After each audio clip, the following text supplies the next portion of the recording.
hayaan mo po na kaming lahat gumawa ayon po ng marapat na sinasabi ng iyong salita. Dalangin namin, Panginoon, bigkisin mo po kami ng liwanag ng iyong salita, gabayan kami, katulad sa mga bagay na hindi po namin maunawaan. Alam namin, habang nagpapatuloy kami sa proseso, may papaintindi mo yun sa amin. And along the way, Lord, sa buhay namin, sa paglakad namin sa iyo at sa pagsunod namin sa iyo, batid namin may gagawin kang paliwanag sa amin.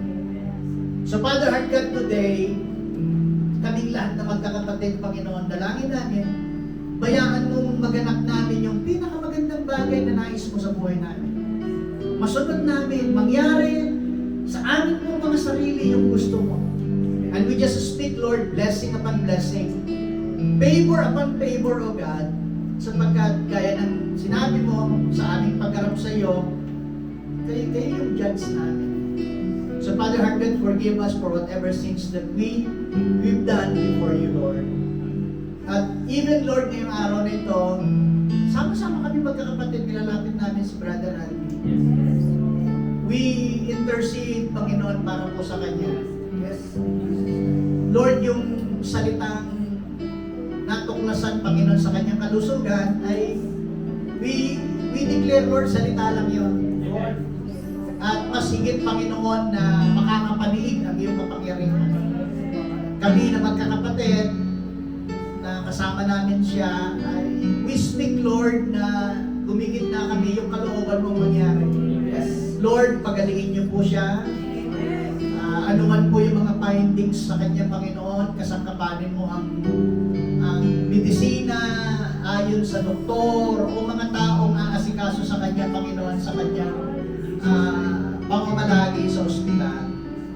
And we just pray, Lord, we speak healing. We speak miracle, Lord. We speak your will be done. At Panginoon, extension ng buhay ang aming dalangin.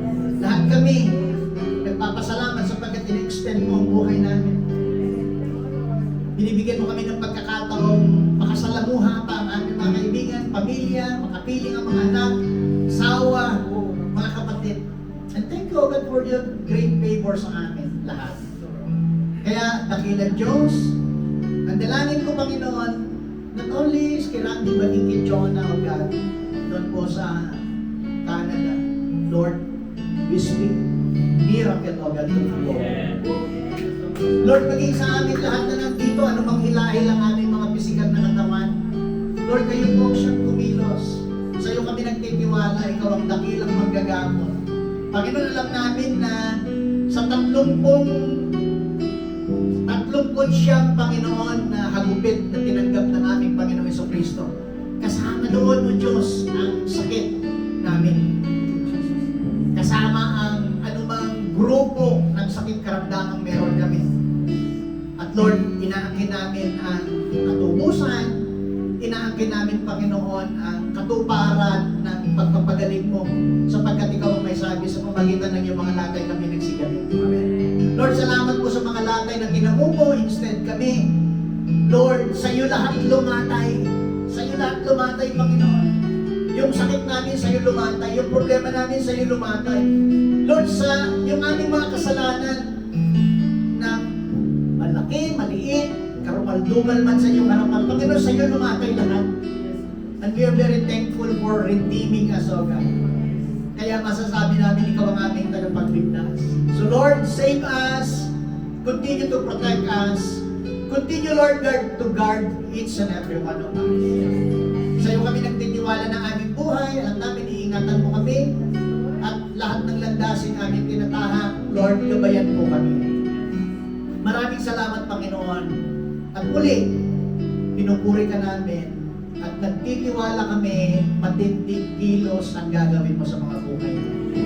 Salamat po, sa iyo namin tinitiwala ang araw na ito, maging sa mga kasama namin sa Zoom, sa mga pamilya namin na aming nire-represent. We want to thank you and honor you, God, today. This is our prayer in Jesus' name. Amen. Amen.